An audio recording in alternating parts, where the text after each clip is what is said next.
today with this new prepper pantry cooking series, I guess we can call it. It's going to be about freezing outside tonight, so it's a good night to have a good warm hearty meal. Tonight we are going to make barbecue baked beans with beef bacon.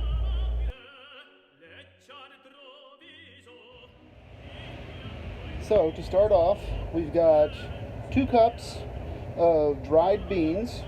I boiled them for about 5 minutes and then turned off the heat, left them covered, and just let them sit for about 2 hours. And then I came back, dumped them in the drainer, and then rinsed them off, put them back in with fresh water, and boiled them again for another hour, hour and a half. Results vary depending on the beans. These are pinto beans. After that, I drained them and rinsed them again, and then I've transferred them over to this pot here. We're going to start by adding 1 package of, I like to use bone broth. You can use vegetable broth, beef broth, I mean whatever. This happens to be chicken broth. It's what I've got at my pantry. So this is what we're going to use. And it's just the whole thing. As often as I can, I like to do recipes where it just uses whole containers, so that way you don't have to think about measuring.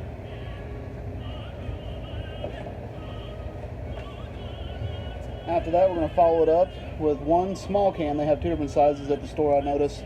This is 1 6-ounce can of tomato paste.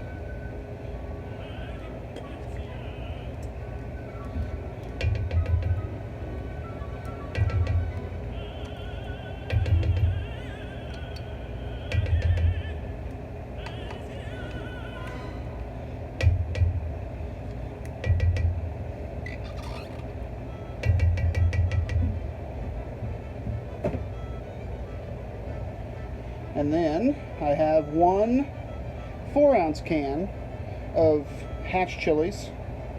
These aren't the Hatch brand, these are just the Great Value Walmart brand.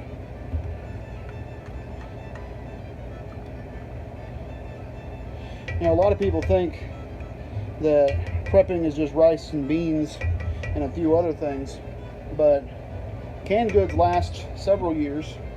And as long as you keep a good rotating stock, your first year in a grid down situation, you know, nothing going wild on you, you can live off of canned goods. You don't have to break into your rice and beans, but of course you want to use those. Those are staples, and so you really want to use those when you can. We're going to set that spoon in there. In here I've got 1 teaspoon of pepper and 1 teaspoon of salt.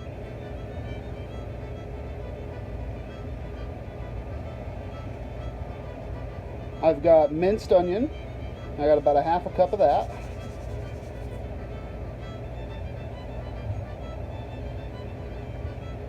Next up, you want to do about a 1/2 teaspoon of Worcestershire.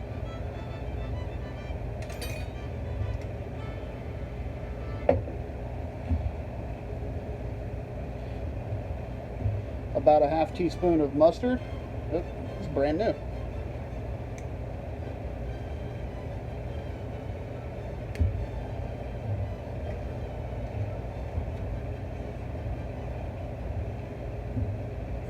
That's a little more than a 1/2 teaspoon, but we'll go with it.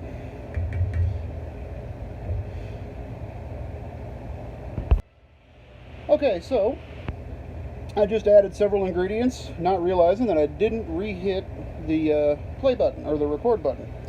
So I'm just going to tell you what I did. I added a 1/3 cup of ketchup, a 1/3 cup of barbecue sauce, a 1/4 cup of molasses, and a 1/4 cup of syrup. I used just a normal sweet table syrup. Maple syrup is also a great choice. I rinse my hand off here. And then we're going to get to the star of the show. Bear over at Bear Independent got me hooked on this stuff. It's a beef bacon, really good, made in Oklahoma product. and I recommend it highly for those of us that are Torah observant. Now, this recipe, you can also do it with the pork if you're not so worried about keeping Torah.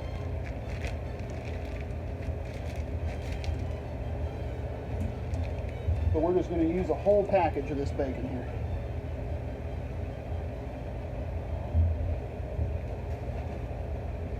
This stuff changed my world. We're just going to cut it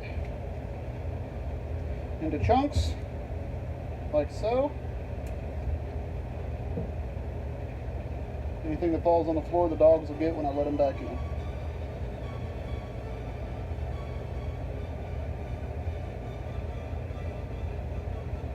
If the chefs I learned under caught me doing this, they had my head. I broke one of the first rules. I used a dull knife to cut bacon. You should never, ever use a dull knife in a kitchen. A dull knife is a dangerous knife. But just kind of break it up, because you're going to mix all this in here in just a second. Now you can do this in a Dutch oven. You can do this in a pan. If you really want to, you can do it on the stove. It takes longer if you do it on the stove, and you got to constantly stir it because all of the heat is only on the bottom. And you don't want it to burn, because if you burn beans, it don't matter if you just burn one bean. If you burn the beans, the whole pot is going to be shot.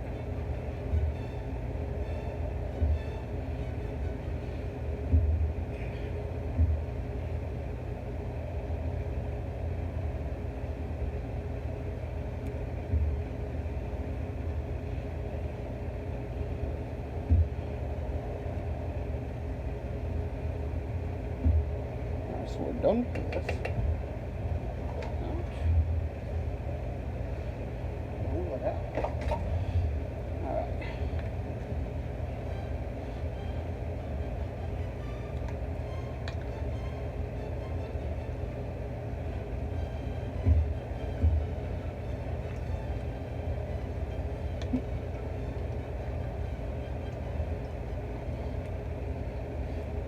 You got to remember that tomato paste we put in there and then hatch chilies we put in there. You got to stir this rather vigorously because you want to break all that up.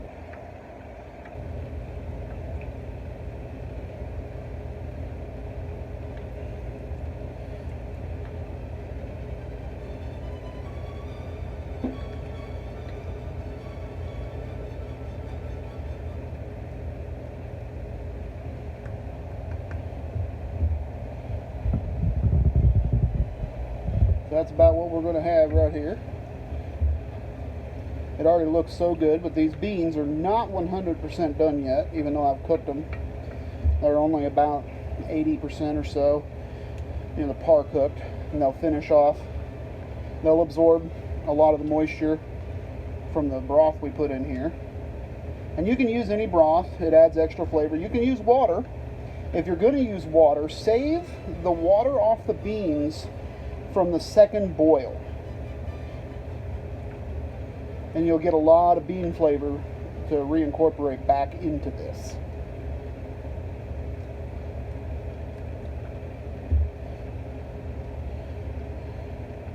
All right, that looks about like what we want.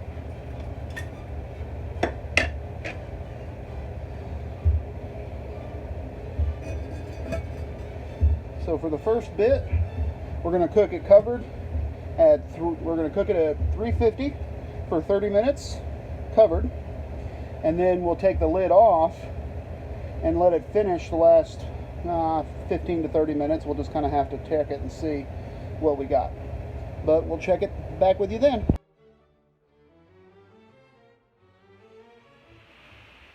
All right, it's been about half an hour. We're going to go ahead and pull this out, take a look at it. Probably take the lid off, put it back in for a little while longer.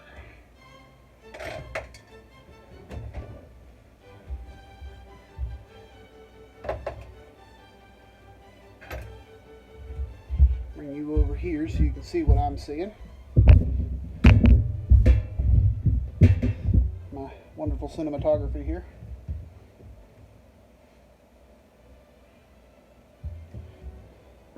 So you see how it's still really, really runny? Well, now we're going to let it go about 30 minutes, maybe a little longer, we'll see. And just let all that thicken up. Let some of that moisture come off of there. Give it a good stir here. Oh yeah, it's looking good.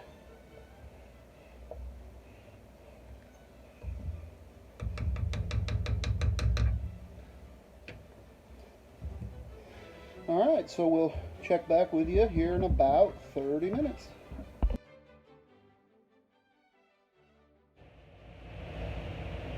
Alright, it's been about 45 minutes. Pull this out. And we've had a reduction in the liquid of almost an inch.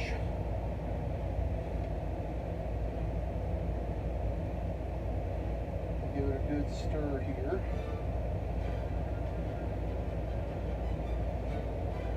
And we're going to let it cool, because 350 degrees is a little warm for our mouths. And as it cools, the sauce will thicken up.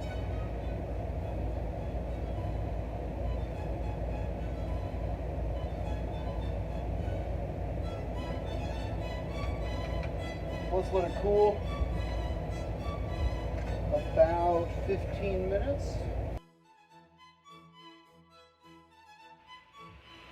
Alright, so it's been about 20 minutes. I got distracted and messed my time up a little bit. Check this out, guys.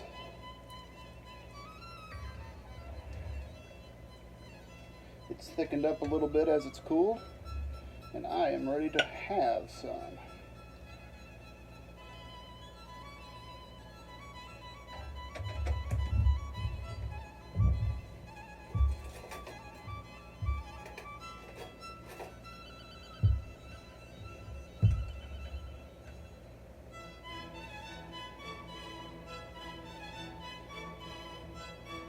It is still really warm.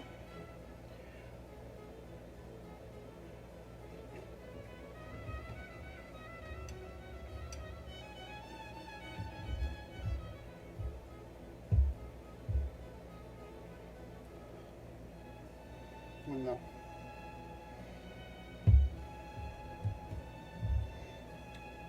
This recipe we've come up with here, I think you'll really like it. Kind of play with it, make it your own. That's what I tell everybody. But this is a starting point for a lot of you. Everybody's tastes are a little bit different. But this recipe here, you can taste every single ingredient. This is a delicious, delicious concoction we've come up with here.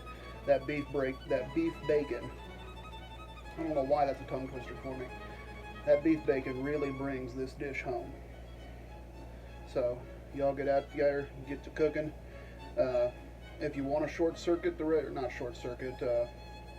speed up the cooking process, you can buy some pre-cooked canned beans.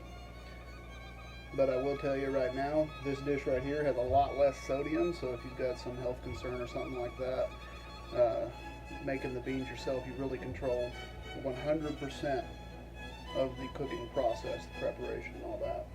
So you could control every single ingredient that you have. But like I said, give it a shot, make it my way, and then change it up, make it your way. And this dish here, it can be served over rice, so you can add that extra carbohydrate to this. A good hearty piece of bread would go really well with this as well. But that's what I got for you. I'm going to go enjoy my bowl of beans, and then probably sleep outside, because I don't think my wife's going to be too happy with me after that. Catch y'all next time.